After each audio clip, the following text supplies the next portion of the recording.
Hi everyone, welcome to Tech Talk, a podcast where Amit and we talk about various technical topics that are popular in current days. Today we decided we're going to talk about search engines. We know this is a very common topic, and everyone knows, search engines and how to search on the internet, primarily using Google. But there is so much more, more to searching on the internet than a regular person. What a regular person knows, there is many technical ways of getting exactly what you want in one go. And also, it's a good idea to know how the search engine evolved from what it was 20, 30 years ago to what it is now, and potentially, speculate what it could be in 10, 20, or 50 years. So yeah, this is quite an interesting topic. We have I feel like we have a lot of cool information to add to it. So thank you, Amit, for coming up with this topic. This is a very interesting topic indeed.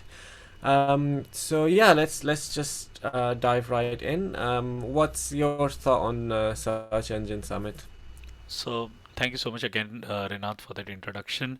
So, I think search engines are quite important, especially these days, because you have so much information on the internet, and searching through that information is quite difficult. So, you rely on search engines for those results because you cannot be aware of all the websites that are ever there or ever created, and even those that have been created but are no longer updated.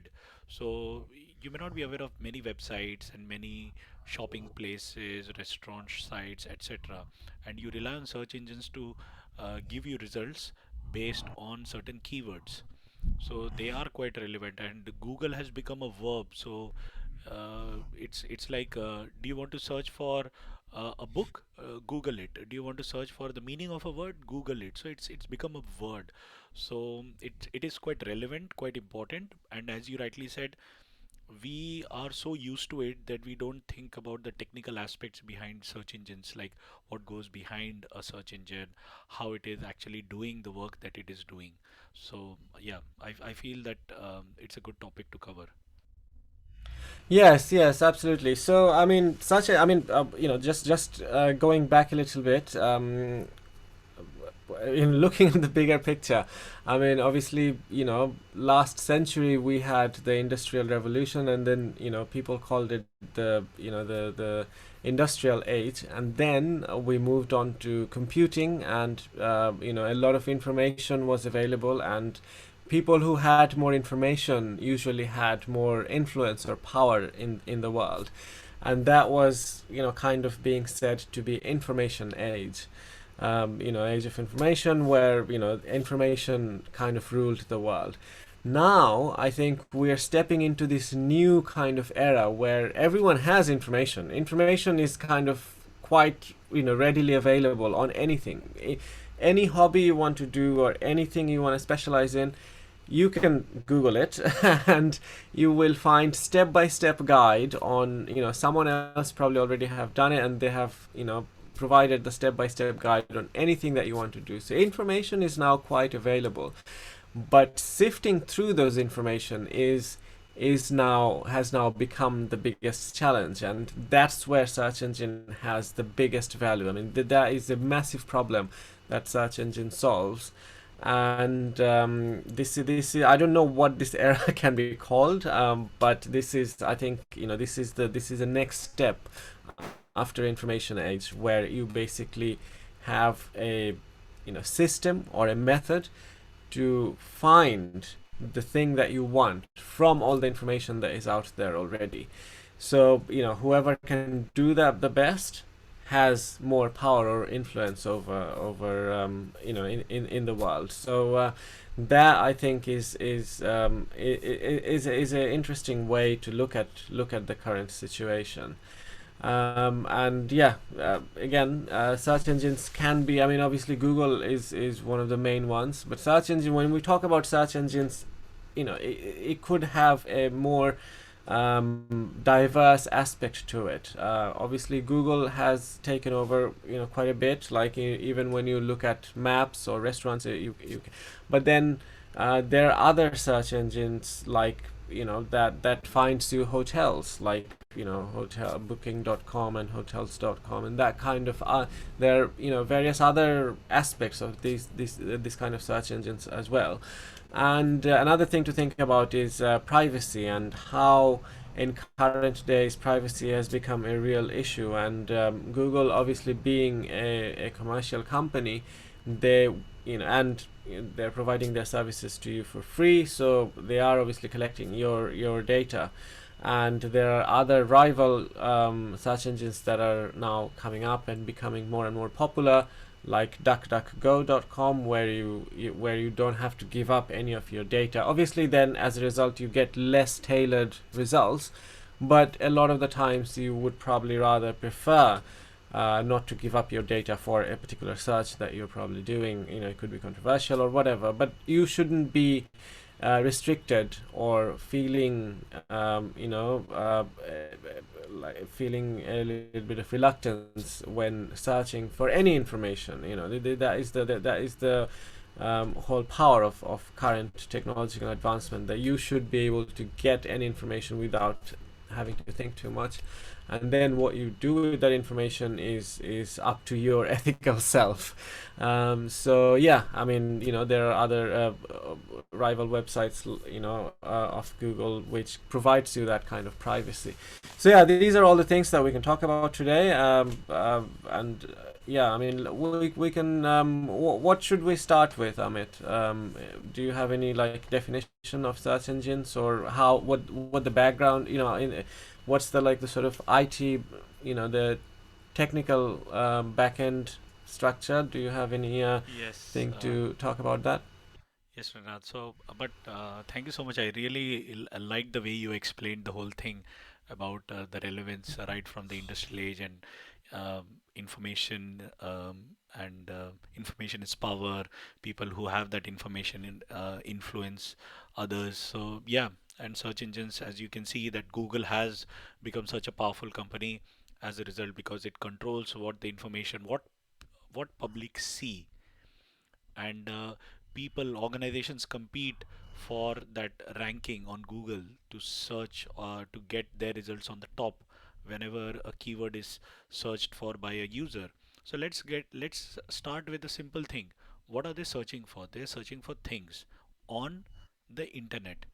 And what things are there on the internet? There are files.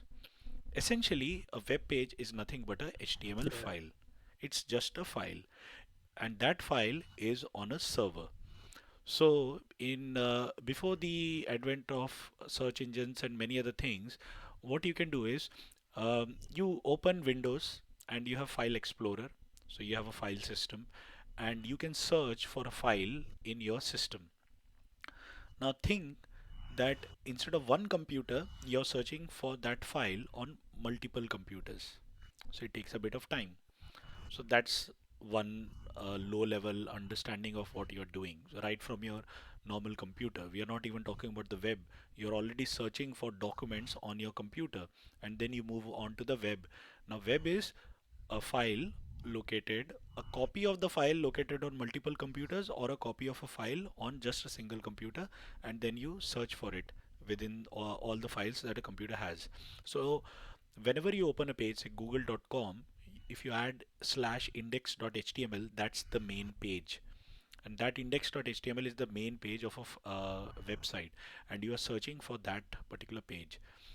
Now, previously, before the advent of the internet, or maybe at the dawn of the internet, what happened is there were just few websites, say maybe a few hundred. So it was easy to know which websites are there and maybe create a directory, like a telephone directory. So in a telephone directory, you have the names of all the individuals and all the organizations which are there in your area or by your postcode, okay, or in your city. So say a London telephone directory of all the people who have a telephone connection. It's easy because people know about it. So similarly, at the dawn of the internet, it was easy, create a directory where you could list websites, and that's how many of the search engines actually started. And then we started having more and more websites. So it was becoming very difficult. So people thought, okay, let people submit those websites to the directories. So rather than me searching for websites, or someone telling me, I will ask, okay, so suppose you create a website, if you want to get listed, come to our website, list your website in our directory, and it will be accessible to many other people based on categories. So like auto websites, restaurants, booking websites, etc., etc. And so that's how it started. And then Google came and Google changed the picture. And the way they changed it is, rather than crawling websites, so you have something called as a spider or a crawler in when you talk about search engines. So it's nothing but a program, or a program that goes from one IP to another IP to look for what page comes, and then store it or index it, as it's called. So it's like going to a library searching for a book, and whenever you find something, you store, okay, this book is on this shelf, at this row, this column, and in this category. So you index it. So whenever you want to find that book again, you look at the index and like, okay, I want to find this book, and that book is available at that shelf, at that row, in this location, in that category. So so websites, the crawlers also do the same thing. They index the websites, and they keep it stored. So you have a good index. Now, that's a very standard way to do it. Google changed the game by saying that, okay, rather than doing it like this, going through all the websites, it's a very slow process. Let me just go to, say, Microsoft.com, and let me click on all the links that are there on Microsoft.com. So I go from Microsoft.com, I go to some other website, say Apple.com or Intel.com, and I then store those results as well.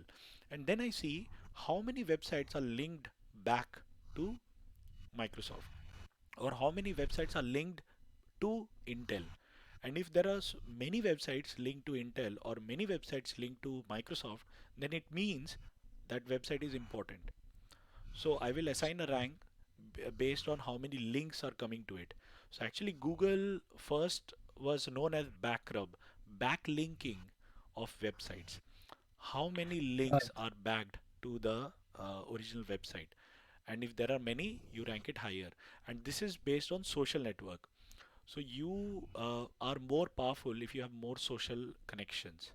So how many people are connected to you, rather than how many people you are connected to? So you could be connected to 300 people, but 400 people are connected to you, and maybe 200 people are connected to me. So your social relevance is more because more people know about you than me. So it Mm-hmm. means you are more popular. So, Yes. and that's why your ranking will be higher than me. So, more people will know about you than me.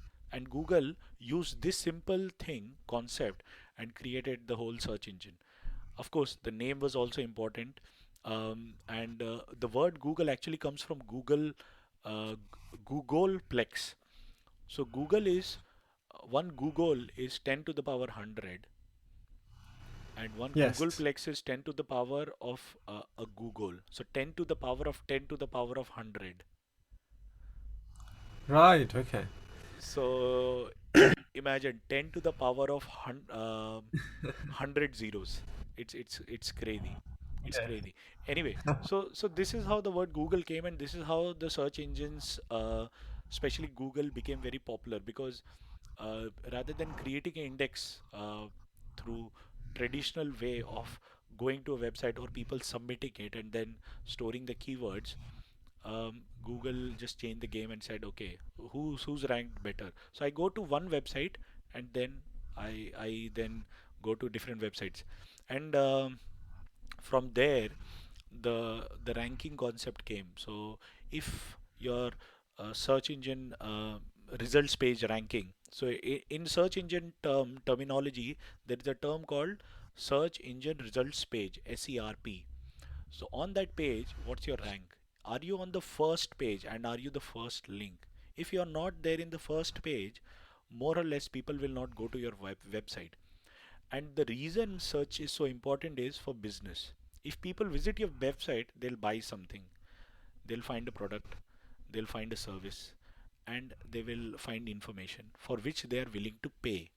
So if you, it's like um, um, a shop in a mall. So people know the mall, people don't know the shop. So the shop has to advertise, come, come, come. So these are the keywords. So they'll Hmm. advertise in front of the mall, like, okay, I'm selling this.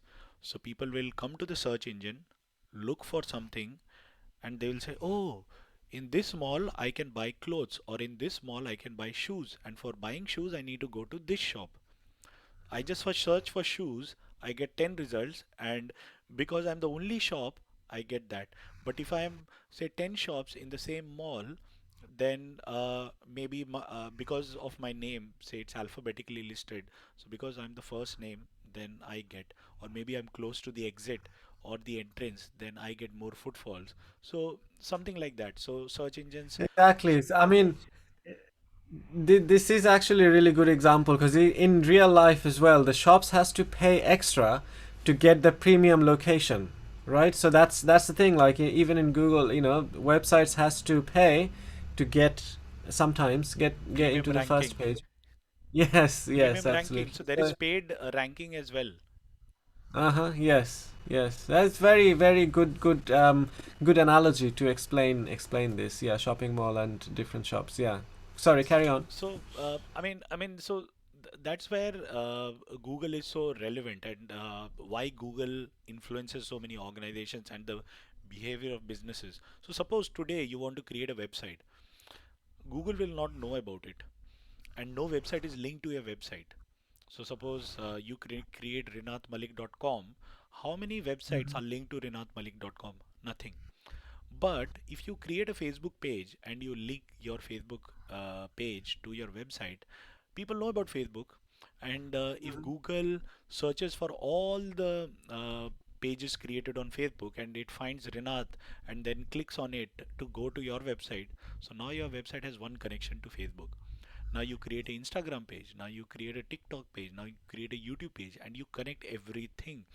That is why I think in today's world it is so important to have a social media ranking or Yeah. social media connection, because otherwise you're not relevant. If just a website, no one cares. You need to be on Facebook, you need to be on Instagram, you need to be on YouTube. Of course, you can still be a website and still prosper if your business model is right. But in order to get the right ranking, it's important, especially on Google, which works on this algorithm. You need to make sure that you have a lot of websites connected to your own website. Yeah, that is very interesting. I mean, our whole life and the whole society, everything is a popularity contest, isn't it? I mean, from school it starts, who is the most popular and stuff like Yes. that, and it just remains in our society. And Google very cleverly managed to put it in an algorithm that within all the websites that are there, which website is the most popular by counting the backlinks, and then ranked those websites higher that way because they are popular for. I mean, it's a popularity contest because it works. I mean, our life is based on it because it actually works. And the interesting thing is that the popular websites are popular for a reason. The reason why it has so many other references in different other websites is because it provides a lot of information or a lot of value. That's why other websites are linking to this website, and that's why everyone wants to go to that website. So it's likely that if I go to Google and search for something, that popular website will have the answer that I'm looking for. So yeah, Google very cleverly created, mathemat, sort of created an algorithm which sort of um, systematize popularity contest, if you like. Systematically, yeah, or Yeah. whatever is the word. Yes, you're right. You're right. Yeah, But yeah. So I mean, Google did it, and Facebook is now doing it with social networks. It knew that social networks are important to people. We are social beings. We like social connections. We like meeting people, knowing about new places, new things, new restaurants, new books, new hobbies, new interests.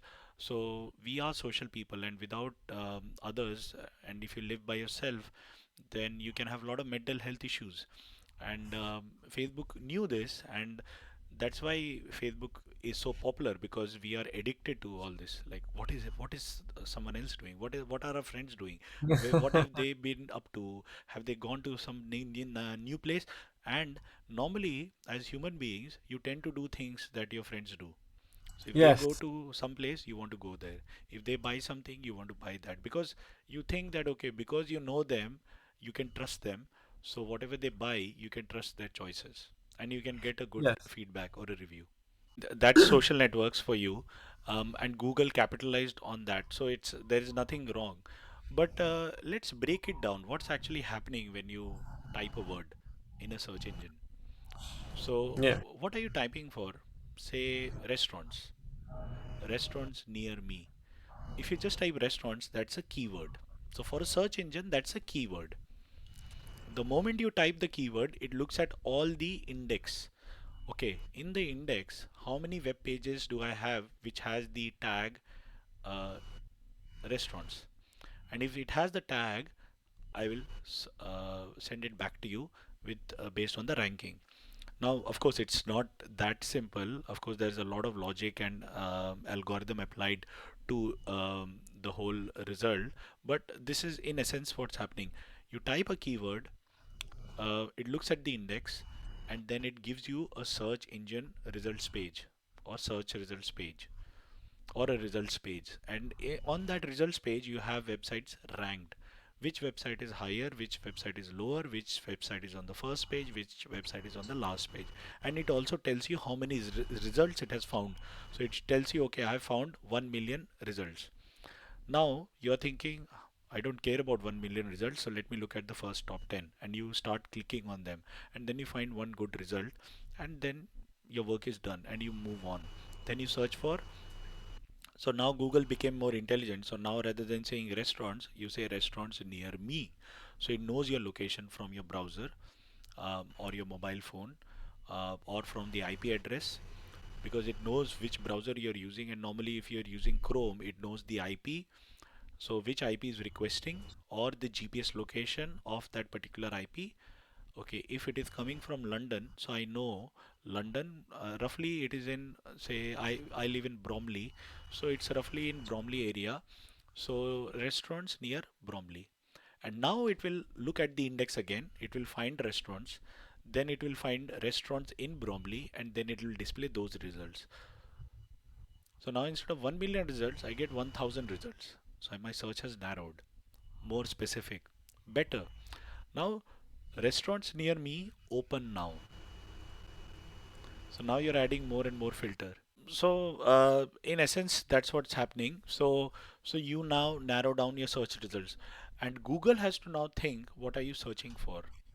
And when you type R, what are the words that can come up with R, and what is the next letter most likely that you're going to type after R? So it has done all Yeah. that calculation before, and that's how it recommends. So now, rather than you searching for something, Google is now recommending you that, okay, maybe you are looking for a restaurant. So you don't have to type. I've already populated it for you. Do you want that? Yes or no? So it's becoming smarter. So, Yeah. so I mean, but essentially, this is the principle on which it works. You type a keyword, it looks at the index, it gives you a result, ranks, and how many pages you have found. And the ranking is again influenced based on the algorithm. And there are a lot of what so Google has published some of their algorithms, and they tell that, okay, this is how we rank pages. So if it is especially today, if your web page doesn't open on a mobile site, or on a mobile phone, then you will be ranked a bit lower. If your website is too fast, too slow, you'll be ranked lower. So it looks at so many different parameters on which you have to optimize. So there is a term called search engine optimization. How do you improve your ranking on Google? There is a whole separate branch on Yeah. it. So yeah, I mean, it is interesting how this the evolution of this thing, the algorithm or ranking, sort of came about as well. As you mentioned in the beginning, it was like, how many websites are linked to the first website and that kind of thing. How many backlinks it has and stuff like that. And then Google quickly realized that the various websites can take advantage of knowing that information, and they can create like 5 different websites, or 5 different pages in social media, and then create many backlinks, so it would sort of damage that the main intention of main reason, main goal of that algorithm. And so they also started to take gather more information, like as you mentioned, like the GPS information, like IP address and which browser they're using, and all of that information, and using all of that information to create a more and more complex algorithm which looks at so many different things, and then finalizes. And nowadays, obviously, 20 years ago there was relatively a lot less websites. Nowadays there's like billions of websites, so it has to also make sure that it is bringing up those best 10 websites on its first page, because that is the premium location for any website to be. So it is very important that Google gets it right for it to remain popular. And So, the way. Rinat here, sorry to interrupt. I was just thinking, these results that are now happening and the recommendation which Google is now making, so it's something called as a personalized search. So Yes. it's personalization. So the results are personalized just for you, for your needs, for your requirements, the time of the day, your location, etc. Now imagine if Yes. I can Yes. personalize results for everyone. So I get so you might be searching for Absolutely. restaurants, I might be searching for restaurants, but your searching for restaurants and my searching would give us different results, even though we are searching for the same word. Yes, yes, very much so. And that's also some of the information, before, at one point Google was taking which browser I'm using, but now he also has a personality profile of myself. As soon as you sign into, Chrome, when you download Chrome, it will insist that you sign into Chrome to basically save all of your history and bookmarks and etc. information. But also, this allows Google to create a profile for yourself, that what kind of person you are, and that all of that information is then used to give you that personalized search results. But then also the main algorithm also takes all of this information into account.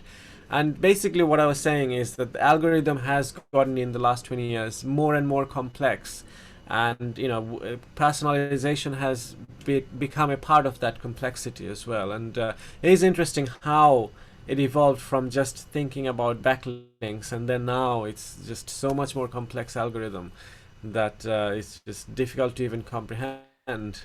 It is, and it's not, and the problem with personalized results, I mean, and that's where DuckDuckGo comes. It's not personalized. So if you search for Hmm. restaurants, you will get things which are based on their algorithm, but it is not personalized just for you or me. It's not individually personalized. That's where DuckDuckGo is different from Google. Google's results are personalized, even though you're not logged into Google.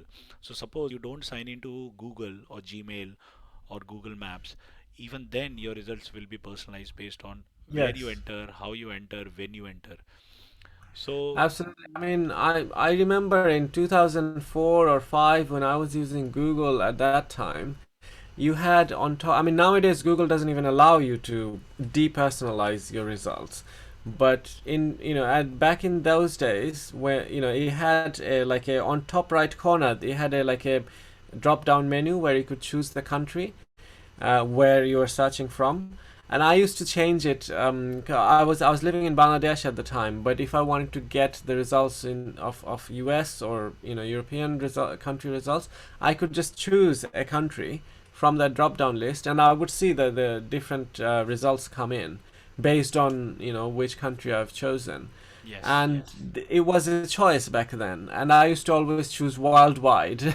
And that way I don't know, I mean, I was a student, high school student, so I didn't know a lot, but I just thought that that would bring me the best, most globalized results. But yeah, I mean, back then it was a choice, but now it isn't a choice anymore in with Google. That's why, websites like DuckDuckGo are, providing a valuable service and solving a different problem. So, but the thing with recommendation or with all those things, I mean, you are now searching instead of worldwide, you are now searching UK, but in UK just for yourself. Now the problem with that is, based on your recommendation, you will get always a narrow result. You'll not get a global result. You'll not get Yes. everything. You will get only specific thing. And the problem with specificity is that you will miss out on a lot of exploratory content that you might just get. So it's like going to a bookshop, but always sticking to the same Absolutely. section. Yes, and that could become very harmful in long term, because you have explored less. You've been exposed to less information. You've been exposed to information that a machine decided or an algorithm decided that you should be exposed to. And there is an actual effect called echo chamber or something. That happens when these algorithms keep giving you results that it thinks are relevant, but it just, for example, this will have, there is a very easy way to test it. Say any topic, take a sort of moderately, not the extreme side of that topic, like for example vegetarianism, right? So if you just go to YouTube and look for vegetarian recipes, or something that is very common, something even carnivores like me might look for, I might one day look for a vegetable dish to cook or whatever, and I just searched for that, and then in YouTube the next recommended would be a little bit more vegetarian, and then you might get a cult like video where they say why it is so important to not eat meat, and then very quickly it would go from vegetarian dishes to uh, vegan, Vegan. and even like from vegetarian to vegan, and then like really extreme end of veganism, and like why is ethically wrong.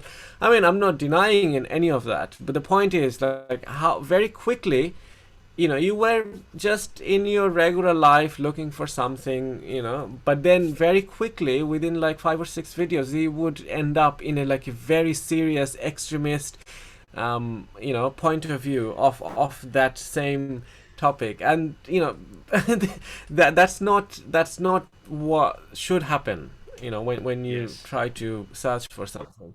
And this is like an echo chamber, like anything that you say just keeps echoing back to you, and as a result you're kind of boxed out from the rest of the world, and you're not getting the information that you need to make an informed decision, and you don't even know that you're not getting that information. So that's actually quite detrimental to whatever it is that that you were looking for. Ultimately, what do? We look for information to ultimately make a decision, whatever maybe it's a purchase decision, maybe whatever it is, we're gonna do some action. There was gonna be a call to action after whatever information that we were looking for. And if we are getting filtered information that is not filtered for our advantage, and we only know what information we might or may not want, then it could become quite detrimental and quite harmful for us. And yeah, I mean, people a lot of the times don't take privacy that seriously, because they think, what, I know I'm getting free service from Google, so I might, I'm happy to give them my data.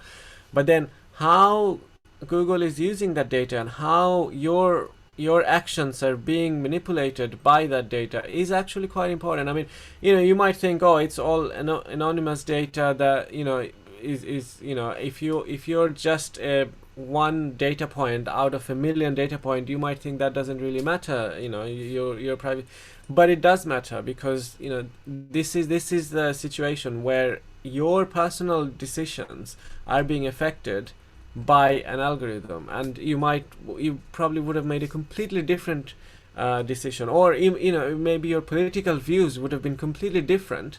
If you from UK or from US, if you search for, I don't know, any sort of political topic, you will get, Google or other data collecting organizations like this, they probably already have a profile, and they already sort of assumed which political party you might support, and they might give you, information tailored for that kind of political views. But you might actually want to, before the voting happens, you might actually want to neutrally look at both sides of the story, so you can make an informed decision for who to vote.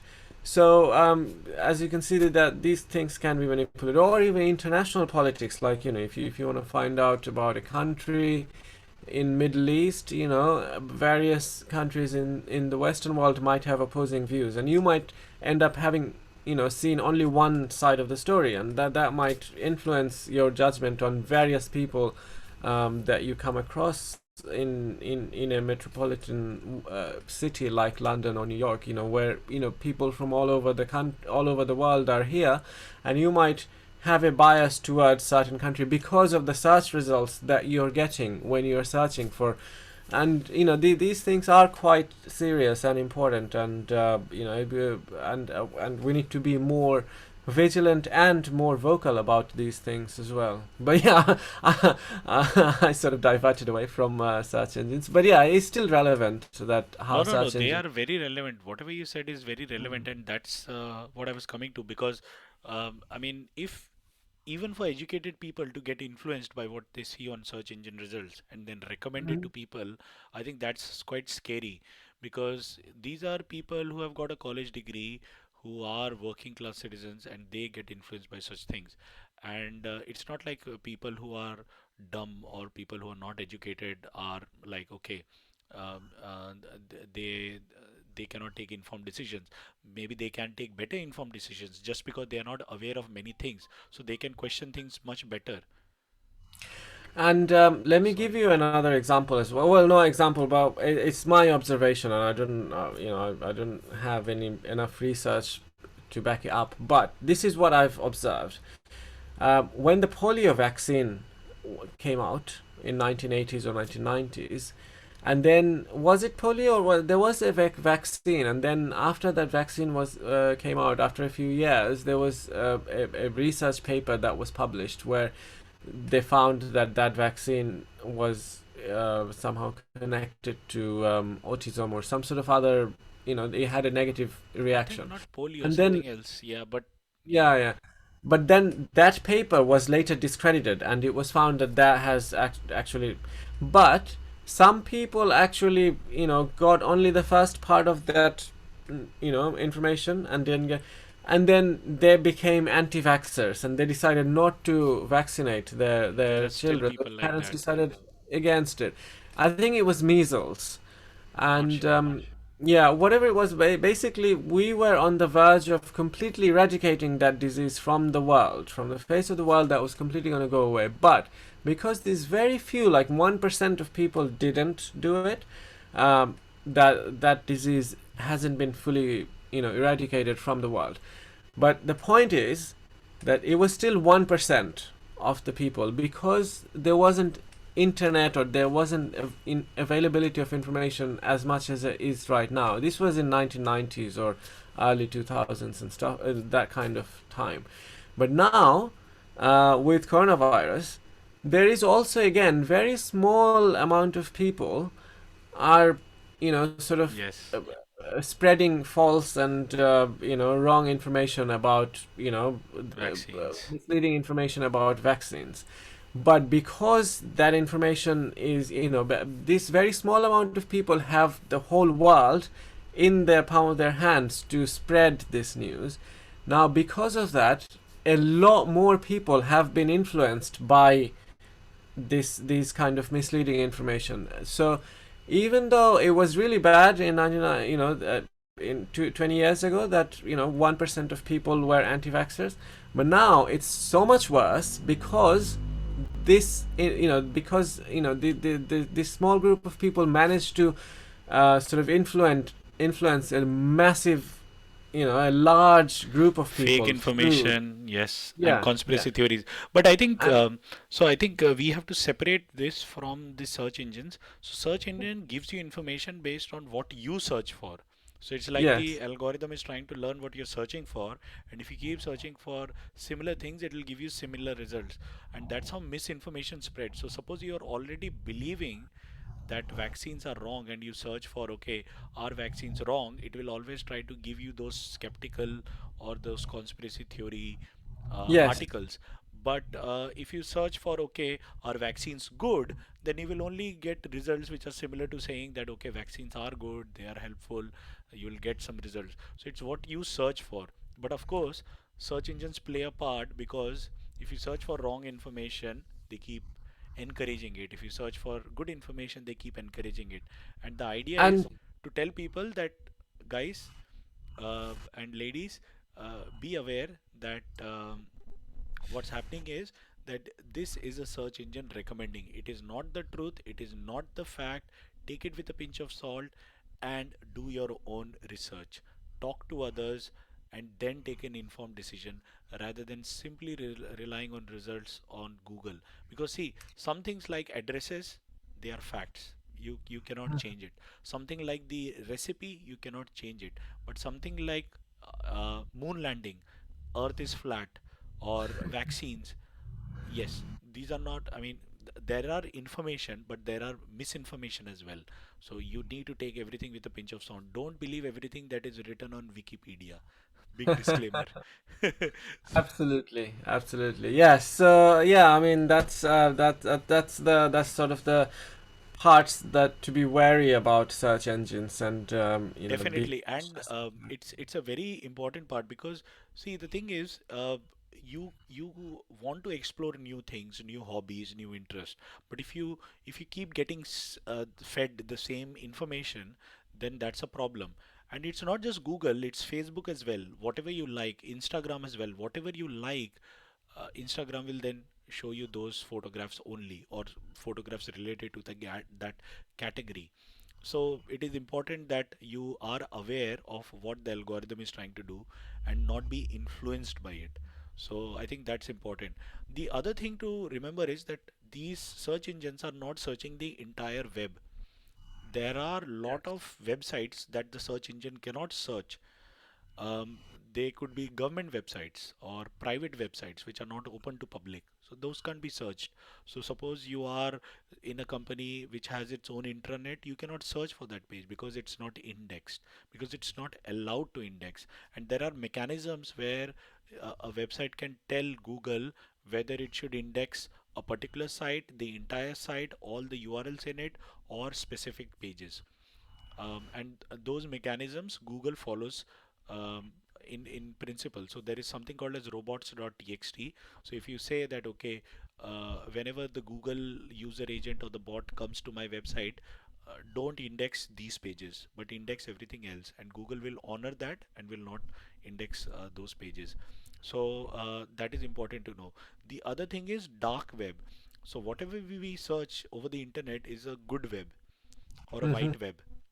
Now there is something called as a dark web, and it is on a completely different network called the Onion Router or Tor network.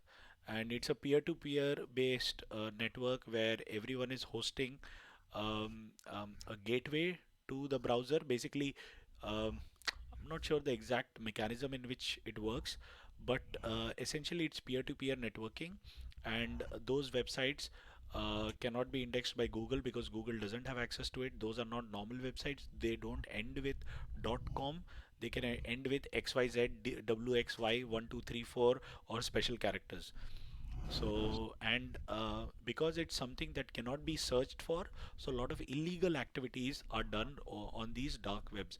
So I'm saying it as a disclaimer that please go using caution on these websites. They are highly risky, and they can steal your information, and you will find a lot of illegal content. So if for a research purpose, definitely go try it out.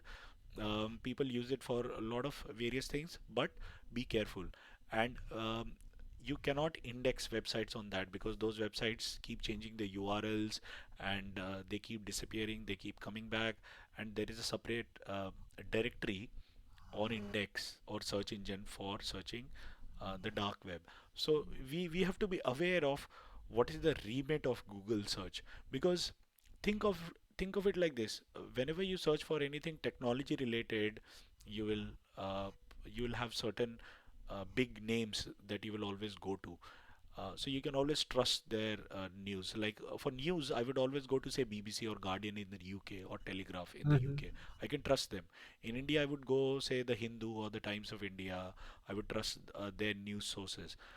But anything else, I would take it with a pinch of salt. So always be aware. Yes, absolutely, and this is where, obviously I mentioned earlier, this is where DuckDuckGo and similar search engines come into Yes. play, and there are these search engines where they don't take your personal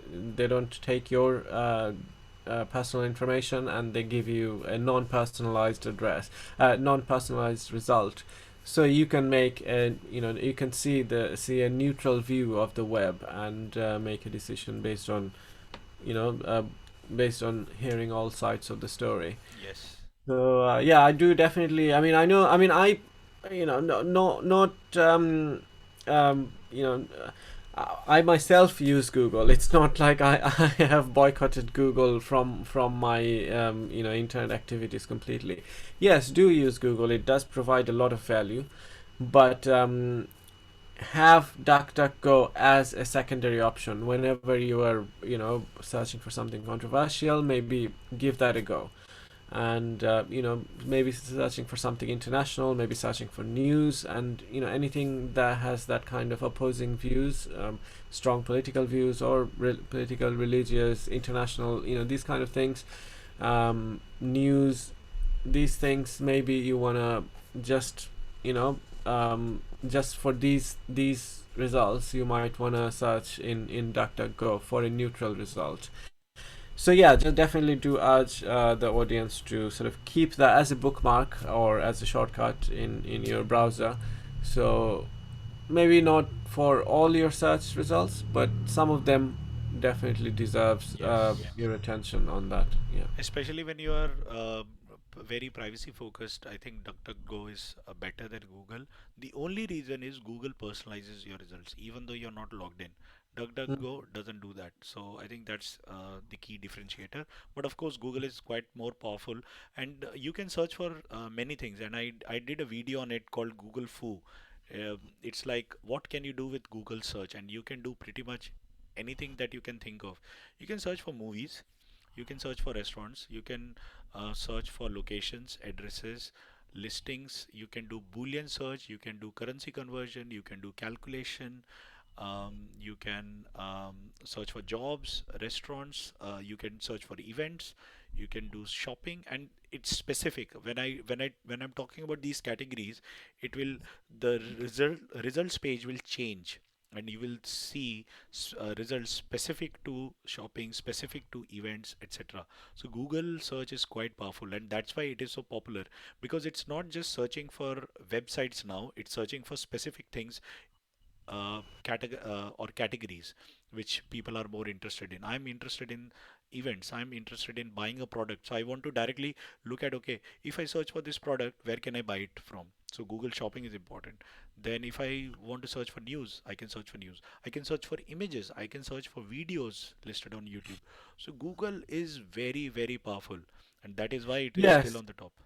Yeah, that's another thing I was gonna mention, that your video that you have uploaded in your YouTube channel. That is, I've gone through that video. I mean, some of the information I knew from before, but some of the information even I didn't know, and it is a very useful video. I would ask the audience to check that out in Amit's YouTube channel.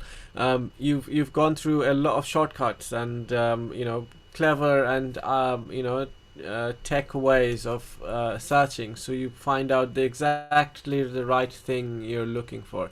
You could omit certain words from your search results. You Yes. could say that, okay, if the result has this particular word, I don't want to see that, because and you could kind of be very clever with your search string, so you could get more targeted data for of what you're looking for.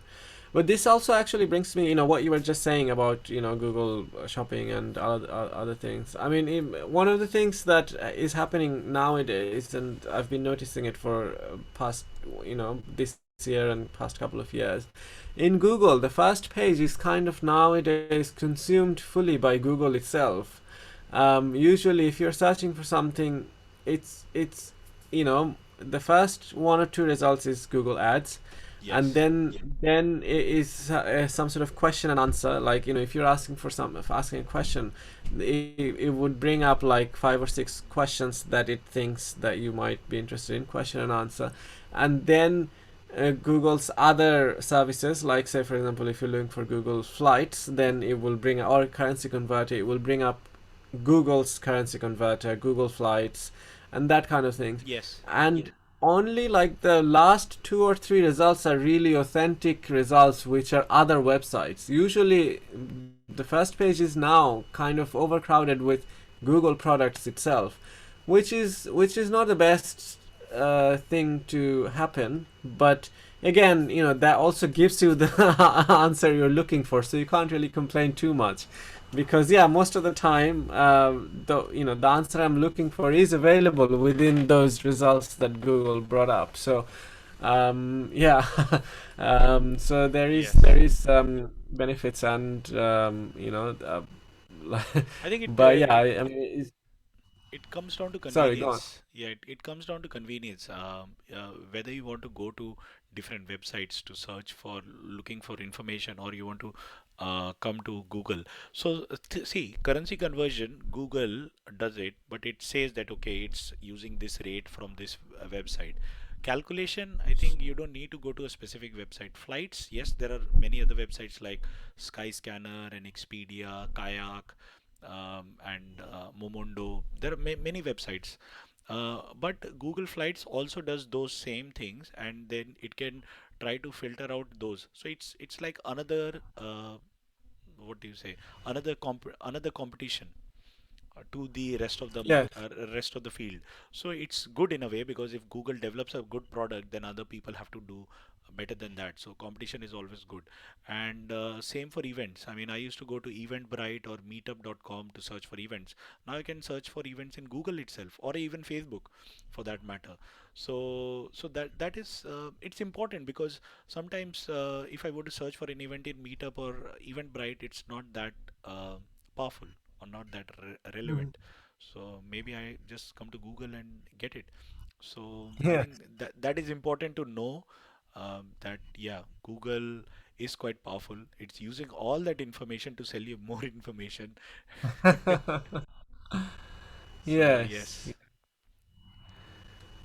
Right. Okay. Yeah. I mean, I reminisce the back in the old days when it was Google was just starting out. They had a few rivals like Alta Vista, and then Yahoo Search. These were all kind of, same, had the same popularity, and then, as you mentioned, Google had the better algorithm, and it was giving the better results. So it kind of became more and more popular. So see, it's So not a better algorithm, it's just more relevant to the people. yes, So true, true. it's not something that okay, this is what they need, but I think this is what people are looking for, and this is the most relevant thing.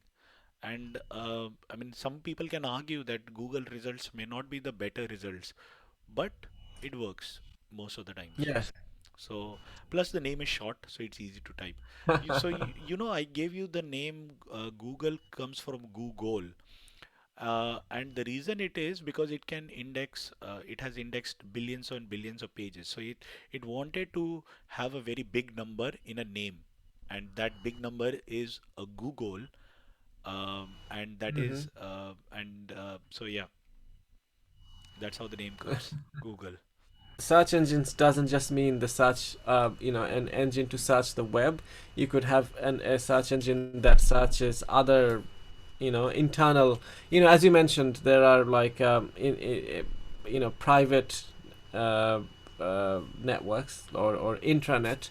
There Yes. are search engines that search on these, private networks as well.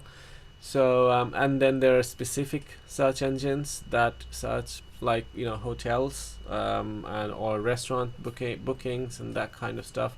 Or maybe when you're ordering for a takeaway, you have various delivery websites like Deliveroo, Just Eat, or I think DoorDash is in DoorDash America, in or US, yes.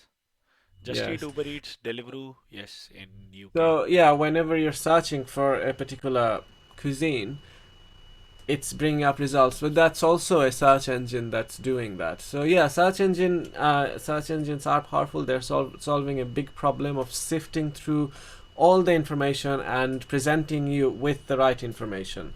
And that is a big problem that is being solved at the moment, because yeah, in the beginning, when there were not a lot of websites, this wasn't an issue, but now there's so much information in the on in so many different websites, that it is absolutely necessary that I don't have to spend time on looking through billions of web pages, and getting the information I need straight away within seconds.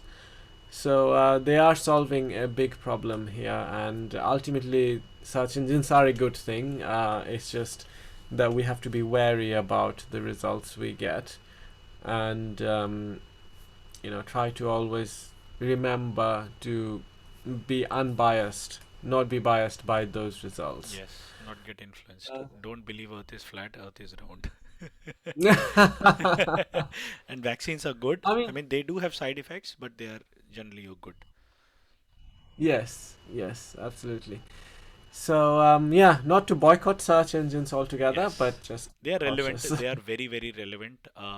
Finding information through billions and billions of documents is not a mean task. It requires a lot of engineering, and Google have done Hmm. that brilliantly. And not just Google, many other companies before Google, they try to solve the same problem in different ways. Um, so it is a very relevant problem. And think of this as well.